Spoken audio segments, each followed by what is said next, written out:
সিরিয়ার দামেস্ক সহ বিভিন্ন স্থানে শতাধিক বিমান হামলা চালিয়েছে ইসরায়েল। বাশার আল আসাদ সরকারের পতনের পর চরমপন্থীদের যে কোনো হুমকি মোকাবেলায় ইসরায়েল প্রয়োজনীয় এসব পদক্ষেপ নিচ্ছে বলে জানান প্রধানমন্ত্রী বেনিয়ামিন নেতানিয়াহু। এদিকে চলমান পরিস্থিতিকে কাজে লাগিয়ে আইএস আবারও সিরিয়ায় নিজেদের পুনঃপ্রতিষ্ঠার চেষ্টা করবে বলে সতর্ক করেছে যুক্তরাষ্ট্র।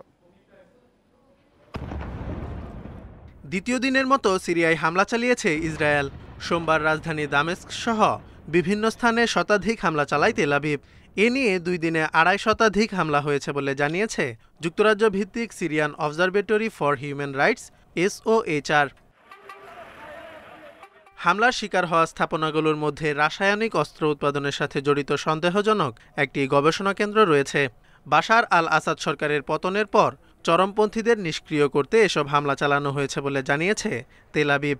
তাছাড়া যে কোনো হুমকি মোকাবিলায় ইসরায়েল প্রয়োজনীয় পদক্ষেপ নিচ্ছে বলেও জানান প্রধানমন্ত্রী বেনিয়ামিন নেতানিয়াহু। সিরিয়ার নতুন পরিস্থিতির বিষয়টি মাথায় রেখে আমাদের নিরাপত্তা নিশ্চিতের লক্ষ্যে প্রয়োজনীয় সব পদক্ষেপ নিচ্ছি। মন্ত্রিসভার সঙ্গে কথা বলে ইসরায়েল ও সিরিয়ার মধ্যবর্তী বাফার জোন নিয়ন্ত্রণ নিতে IDFকে নির্দেশ দিয়েছি। সিরিয়ান ও ইসরায়েলিদের স্বার্থে আমরা একটি ভিন্ন সিরিয়া দেখতে চাই। সিরিয়ার চলমান পরিস্থিতিকে কাজে লাগিয়ে ইসলামিক স্টেট আবারও সেখানে নিজেদের ক্ষমতা পুনঃপ্রতিষ্ঠার চেষ্টা করবে বলে সতর্ক করেছে যুক্তরাষ্ট্র। তবে ওয়াশিংটন তা হতে দেবে না বলে জানান মার্কিন পররাষ্ট্রমন্ত্রী। ইসলামিক স্টেট আবারও সিরিয়ায় নিজেদের ক্ষমতা পুনঃপ্রতিষ্ঠার চেষ্টা করবে, কিন্তু আমরা তা কখনোই হতে দেব না।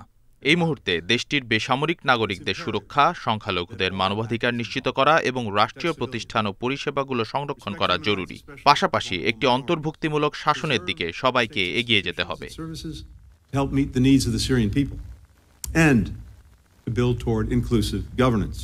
এদিকে সোমবার একটি ভিডিও প্রকাশ করেছে ইসরায়েলি সামরিক বাহিনী।